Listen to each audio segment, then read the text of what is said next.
the demand function of a firm is defined by P equals 40 minus Q squared, where P is the price per unit and Q is the quantity produced and sold. Here we are to derive the total revenue function of the firm. Now we know that the total revenue is simply obtained by multiplying the price of the product by a quantity of units sold.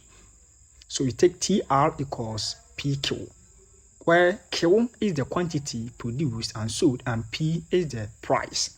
So we have Q times into bracket 40 minus Q squared, which gives 40Q minus Q cube is the total revenue of the firm. Now, what is the marginal revenue of the firm?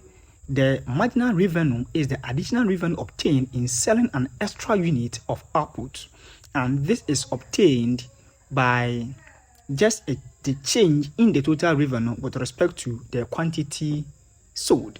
So here MR is simply change in total revenue with respect to the quantity sold. So we take the total revenue function and differentiate it with respect to Q. So D the Q into bracket 40Q minus Q cube. If we differentiate this, we have 40 minus 3Q squared as the marginal revenue function. Now we are to determine the output at which the firm maximizes revenue. So to do this, we seek to meet the first order condition. This is done by setting the change in total revenue with respect to quantity to 0.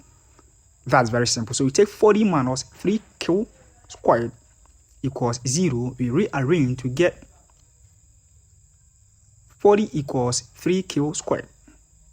We divide both sides by 3 and then we take the square root of both sides to move the square.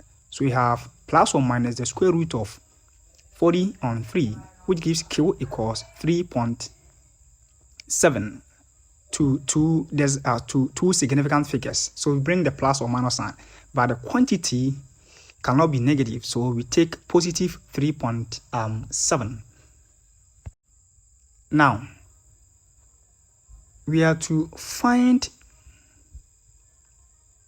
the maximum revenue of the firm.